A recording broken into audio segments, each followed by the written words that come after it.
Hey guys, welcome back.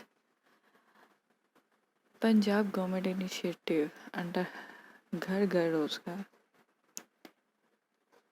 Punjab state transmission corporation limited वालों vacancies open हुई ने काफ़ी वैकेंसीज है electrical engineering JE accountants clerks communication telephone mechanic okay चलो इन्हें डिटेल्स देखने हैं तो केरी इन्हों की ऑनलाइन रजिस्ट्रेशन स्टार्ट हो रही है 26 तरीक तो मीनस अज तो लास्ट डेट है 17 मई ते ठीक अगे डिटेल पढ़ने हैं तुसीं इहदी डिटेल इंस्ट्रक्शन ले सकते हो www.pstcl.org ते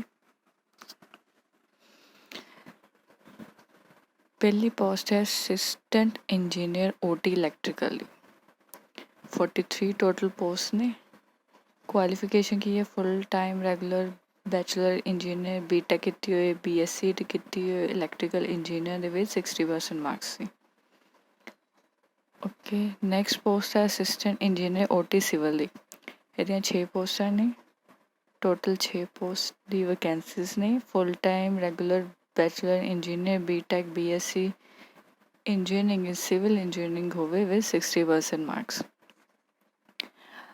नैक्सट वैकेंसी अकाउंट ऑफिसर दी ਉਹਦੇ ਲਈ CA CWA ਜਾਂ CMA ਕੀਤੀ ਹੋਣੀ ਚਾਹੀਦੀ ਹੈ ਨੈਕਸਟ ਹੈ ਅਸਿਸਟੈਂਟ ਮੈਨੇਜਰ ਦੀ ਜਾਂ HR ਉਹਦੇ ਲਈ 2 ਸਾਲ ਦਾ full time regular MBA degree ਹੋਣੀ ਚਾਹੀਦੀ ਹੈ ਵਿਦ 60% ਮਾਰਕਸ ਔਰ ਰੈਗੂਲਰ EMPLOYE ਹੋਣਾ ਚਾਹੀਦਾ PSPCL ਦਾ ਜਾਂ PSTCL ਦਾ ਜਿਹਨੇ 2-3 ਸਾਲ ਦਾ ਕੰਮ ਕੀਤਾ ਹੋਏ ਤੇ ਵਿਦ MBA ਡਿਗਰੀ ਹੋਏ PG ਡਿਪਲੋਮਾ ਕੀਤਾ ਹੈ 60% ਮਾਰਕਸ ਦਾ ਇਹਨਾਂ ਦੋਨਾਂ 'ਚ ਕੋਈ ਵੀ ਕੁਆਲੀਫਿਕੇਸ਼ਨ ਤੁਹਾਡੀ ਪੂਰੀ ਹੋਣੀ ਚਾਹੀਦੀ ਹੈ ਜਾਂ ਤੁਸੀਂ 2 ਸਾਲ ਦੀ MBA ਕੀਤੀ ਹੋਈ ਚਾਹੀਦੀ ਹੈ ਜਾਂ ਤੁਸੀਂ ਰੈਗੂਲਰ PSPCL ਦੇ ਜੇ EMPLOYE ਵੀ ਹੋ ਤਾਂ ਵੀ ਅਪਲਾਈ ਕਰ ਸਕਦੇ ਹੋ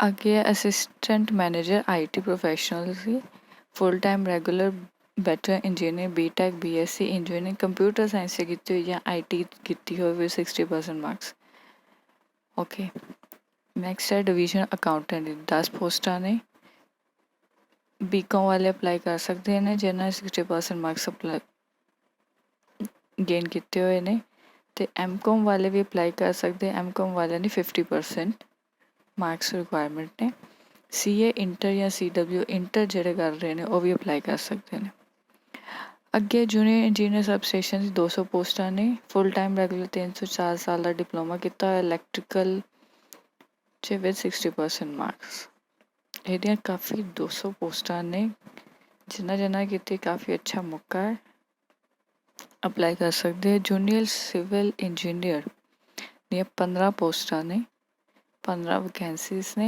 ਇਹਦੇ ਲਈ ਤੁਹਾਨੂੰ 3 ਤੋਂ 4 ਸਾਲ ਦਾ ਡਿਪਲੋਮਾ ਤੁਹਾਡਾ ਹੋਣਾ ਚਾਹੀਦਾ civil engineer the with 60% marks ਜਾਂ ਫਿਰ bachelor engineer BTech BSc engineering ਕੀਤੀ ਹੋਈ with 50% mark in civil engineering okay next ਹੈ ਜੂਨੀਅਰ ਇੰਜੀਨੀਅਰ ਕਮਿਊਨੀਕੇਸ਼ਨ 11 ਪੋਸਟਸ ਹੈ ਇਹਦੇ ਲਈ ਤੁਹਾਨੂੰ 3 ਤੋਂ 4 ਸਾਲ ਦਾ ਡਿਪਲੋਮਾ ਇਲੈਕਟ੍ਰੋਨਿਕ ਕਮਿਊਨੀਕੇਸ਼ਨ ਸੇ ਕੀਤਾ ਹੋਣਾ ਚਾਹੀਦਾ ਵਿਦ 60% ਮਾਰਕਸ ਅੱਗੇ ਟੈਲੀਫੋਨ ਮਕੈਨਿਕ ਦੀ 15 ਪੋਸਟਾਂ ਨੇ ਜਿਹਦੇ 'ਚ ਮੈਟ੍ਰਿਕ ਪਾਸ ਹੋਣਾ ਚਾਹੀਦਾ ਮੀਨਸ 10th ਪਾਸ ਹੋਣਾ ਚਾਹੀਦਾ ITI ਤੋਂ 2 ਸਾਲ ਦਾ ਰੇਡੀਓ ਮਕੈਨਿਕ ਤੇ ਵਾਇਰਲੈਸ ਮਕੈਨਿਕ ਦਾ ਕੋਰਸ ਕੀਤਾ ਹੋਇਆ ਸਰਟੀਫਿਕੇਟ ਉਹਦੇ ਕੋਲ ਹੋਵੇ ਜਾਂ ਫਿਰ ਫੁੱਲ ਟਾਈਮ 3-4 ਸਾਲ ਦਾ ਡਿਪਲੋਮਾ ਕੀਤਾ ਹੋਵੇ ਕਮਿਊਨੀਕੇਸ਼ਨ ਇੰਜੀਨੀਅਰਿੰਗ 'ਚ ਵਿਦ 50% ਮਾਰਕਸ ਅਗਲੀ ਪੋਸਟ ਹੈ ਲੋਅਰ ਡਿਵੀਜ਼ਨਲ ਕਲਰਕ 140 ਪੋਸਟਾਂ ਨੇ ਕਲੈਰੀਕਲ ਦੀਆਂ ਜਾਂ ਟਾਈਪਿਸਟ ਦੀਆਂ फुल टाइम रेगुलर कोर्स करना होना चाहिए बैचलर डिग्री होनी चाहिए with 50% marks and post certificate for at least 120 computer का कोर्स कितना होना चाहिए और सर्टिफिकेट होना चाहिए कि ना 124 आवर्स का कंप्यूटर कोर्स का सर्टिफिकेट होना चाहिए लोअर डिवीजनल क्लर्क तो पंजाबी पास होनी चाहिए मैट्रिक स्टैंडर्ड ये एक्चुअली सारे ਲਈ हैगी है पंजाबी कंपलसरी है पास होनी चाहिए है मैट्रिक से या फिर कोई भी तो पंजाबी का तुहाडे कोल सर्टिफिकेट होना चाहिए अगे lower divisional clerk lower division clerk accounts ਉਹ ਸੀਗਾ ਟਾਈਪਿਸਟ, ਇਹ ਅਕਾਊਂਟ। ਇਹਦੇ ਲਈ ਤੁਹਾਨੂੰ ਕਮਰਸ ਤੋਂ ਬੈਚਲਰ ਹੋਣੀ ਚਾਹੀਦੀ, ਮੀਨਸ ਬੀਕੌਮ ਵਾਲੇ ਅਪਲਾਈ ਕਰ ਸਕਦੇ ਵਿਦ 50% ਮਾਰਕ, ਐਂਡ ਉਹਦੇ ਕੋਲ ਵੀ ਕੰਪਿਊਟਰ ਕੋਰਸ ਦਾ ਸਰਟੀਫਿਕੇਟ ਹੋਣਾ ਚਾਹੀਦਾ ਹੈ, ਅਤੇ Punjabi is must. In 10th standard Punjabi pass ਕੀਤੀ ਹੋਈ ਚਾਹੀਦੀ ਹੈ। ਠੀਕ, ਇਹ ਸੀਗੀਆਂ ਸਾਡੀਆਂ ਟੋਟਲ ਵੈਕੈਂਸੀਜ਼। ਅੱਗੇ ਉਹਨਾਂ ਦੱਸਿਆ ਨੌਲੇਜ ਆਫ ਪੰਜਾਬੀ 2.0 ਪੁਆਇੰਟ 'ਚ ਦੱਸਿਆ ਹੈ ਨੌਲੇਜ ਆਫ ਪੰਜਾਬੀ ਸਾਰਿਆਂ ਨੂੰ ਹੋਣੀ ਚਾਹੀਦੀ ਹੈ। ਜਿਹੜੀ ਅਪਲਾਈ ਕਰੇ ਕੋਈ ਵੀ ਪੋਸਟ ਲਈ ਅਪਲਾਈ ਕਰੇ ਸਭ ਨੂੰ ਪੰਜਾਬੀ ਆਉਣੀ ਚਾਹੀਦੀ ਹੈ। ਪੰਜਾਬੀ ਦਾ ਸਰਟੀਫਿਕੇਟ ਉਹਨਾਂ ਕੋਲ ਹੋਣਾ ਚਾਹੀਦਾ ਹੈ। ਰਿਲੈਕਸੇਸ਼ਨ ਦਿੱਤੀ ਸਿੱਖ ਮਾਈਗਰੈਂਟਸ ਨੂੰ, ਜਿਹੜੇ 1984 ਦੇ ਰॉयट्स ਤੋਂ ਬਾਅਦ ਇਫੈਕਟ ਹੋਏ ਸੀ, ਦੂਜੀ ਲੋਕੇਸ਼ਨ 'ਤੇ ਚੱਲ ਗਏ ਸੀ, ਉਹਨਾਂ ਦੀ ਰਿਲੈਕਸੇਸ਼ਨ ਆ। ਦੈਟ ਵਿਲ ਹੈਵ ਟੂ ਸੱਚ ਕੁਆਲੀਫਾਈ ਵਿਦ ਜੁਆਇਨਿੰਗ ਤੋਂ ਬਾਅਦ ਉਹਨਾਂ ਨੂੰ 2 ਸਾਲ ਦੀ ਰਿਲੈਕਸੇਸ਼ਨ ਦਿੱਤੀ। ਜੁਆਇਨਿੰਗ ਤੋਂ ਬਾਅਦ 2 ਸਾਲ ਦੇ ਵਿੱਚ ਉਹਨਾਂ ਨੂੰ ਇੱਕ ਸਰਟੀਫਿਕੇਟ ਪੰਜਾਬ ਦਾ ਕੋਰਸ ਕਰਨਾ ਪਏਗਾ, ਸਰਟੀਫਿਕੇਟ ਲੈਣਾ ਪਏਗਾ। ਏਜ ਲਿਮਿਟ ਦਿੱਤੀ ਗਈ ਹੈ, age limit AEOT electrically civil account officer ਦੀ, ਅਸਿਸਟੈਂਟ ਮੈਨੇਜਰ HR ਲਈ, ਅਸਿਸਟੈਂਟ ਮੈਨੇਜਰ IT ਲਈ 20 to 37 ਈਅਰਸ ਲਈ ਹੈ। Divisional accountant, junior engineer sub station, junior engineer civil, junior engineer communication, telephone mechanic, LDC typist. LDC accounts ਦੇ ਲਈ 18 to 37 years ਦੀ age limit ਹੈ। ਇੱਥੇ ਵੀ ਰਿਲੈਕਸੇਸ਼ਨ ਜਿੱਦਾਂ ਬਾਕੀ ਪੇਪਰਾਂ 'ਚ ਹੁੰਦੀਆਂ ਉਸੇ ਤਰ੍ਹਾਂ ਵੀ ਦਿੱਤੀਆਂ ਹੋਈਆਂ ਨੇ। ਇਹਦੀ ਡਿਟੇਲਸ ਤੁਸੀਂ ਇਹਨਾਂ ਦੀ ਵੈਬਸਾਈਟ ਤੋਂ ਡਾਊਨਲੋਡ ਕਰਕੇ ਪੜ੍ਹ ਸਕਦੇ ਹੋ।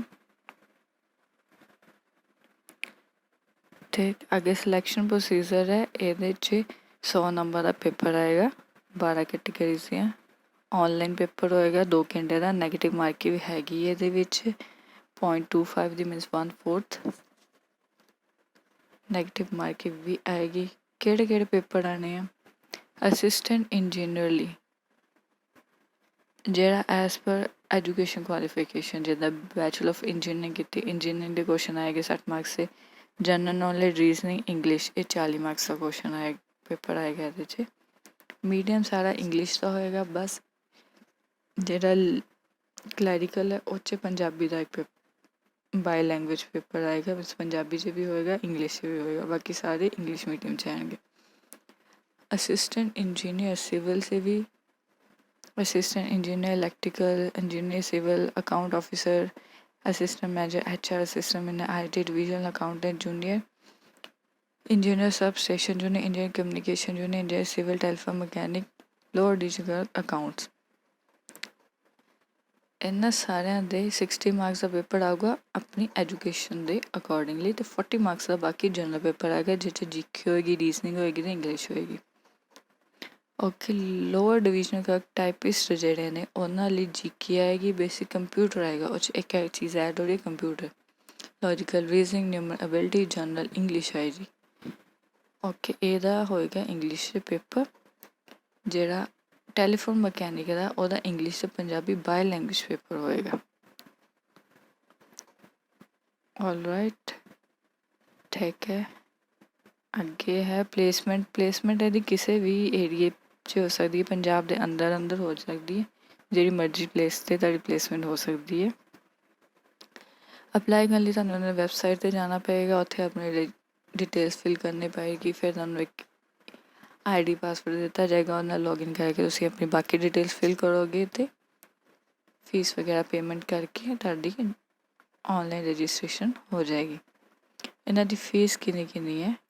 ਆਲ ਕੈਟੇਗਰੀ ਸਭ ਦੇ ਲਈ 1200 ਫੀਸ ਹੈ, 216 ਰੁਪਏ GST ਲੱਗ ਕੇ ਟੋਟਲ 1416 ਬਣੇਗੀ, ਪਲੱਸ ਬੈਂਕ ਚਾਰਜਿਸ ਅਗਰ ਅਪਲਾਈ ਹੋਣਗੇ, ਕਈ ਨਹੀਂ ਲੈਂਦੇ, ਕਈ ਲਗਾਉਂਦੇ ਆ।